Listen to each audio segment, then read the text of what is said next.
they rocked up 2 days ago to the Studio Theatre, met with John, and we're getting some brilliant feedback from them.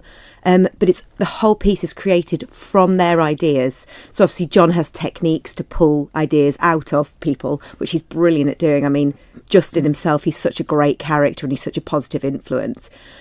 But he's also got a nice story behind him because he's a local guy gone away and done good. He's got connections to the National Theatre. So for to bring him to the island and to be able to utilise his skills is so exciting. And we're really excited to see what he's going to produce on Friday, because it could be anything.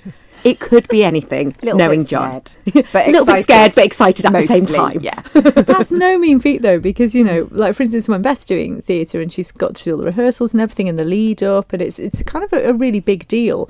And yet they're going from nothing to writing it to putting it on, acting in it. Presumably they have to learn the lines as well. Well, I mean, the lines are coming from them. So, in my experience of devised theatre, it changes every time you do it. So who knows what's going to happen on Friday night? That's the exciting part of it. And we've got a few people in it this year that are wanting to go off to drama school. So it's a really amazing experience for them, and also for audience members who are looking into going into the arts, because it's not something that you necessarily get to do every day. You don't have 6 months to rehearse it. You have 6 days.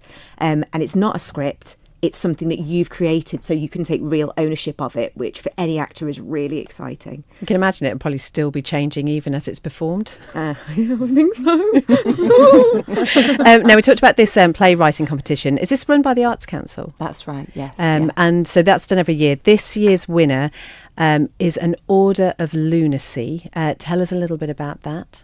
Well, it is set in 1842 in England, and it's based around a family where essentially the brother has brought in 2 doctors to sign lunacy certificates to have his sisters sent off to the asylum.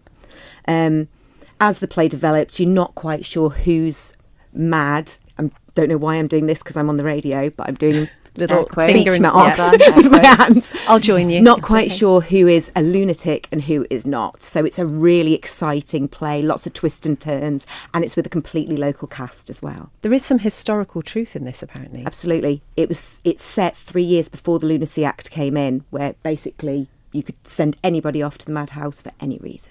I don't like the way Christy just looked at me there. No, it was you can't do it anymore. Only so I could ask a question. Before we came in, we were talking about sort of gender in the workplace and everything, about that story to do with CERN and physics and everything. And you told a story that features in this play. Tell us it, because it's just astonishing. Well, yes, there is a line in the play where one of the young doctors sort of says, it is well known and well documented that if a woman is too highly educated, then, it can interfere with her reproductive organs. So essentially, if you are too clever as a woman in 1842, it shrivels up your baby-making bits.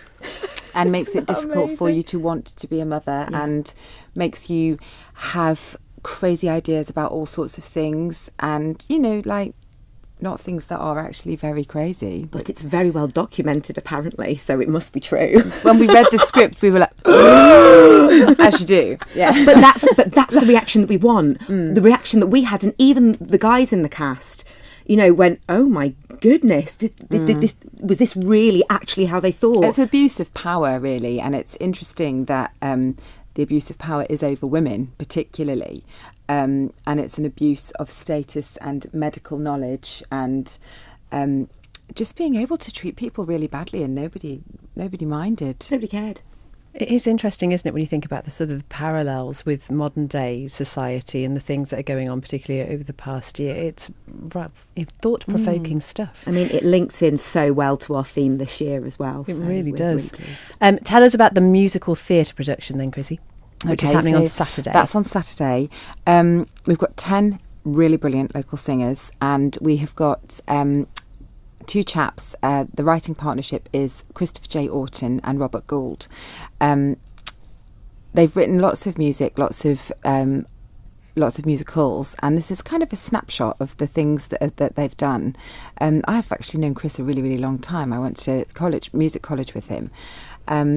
But I never realised that he'd done all this stuff. So I kind of looked him up again, and we were really surprised, weren't pleasantly surprised, that the stuff was just so amazing.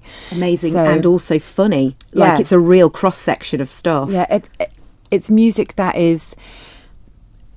There's the stuff that is current now almost is stuff that's already been written, you know, however many years ago. It's just got the funding, you know, but actually things that are actually being written at the moment you don't necessarily get to see.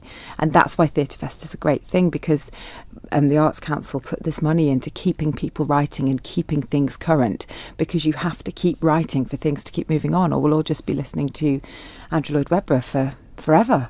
I mean, he's great, but let's have something else. I hope he's not listening.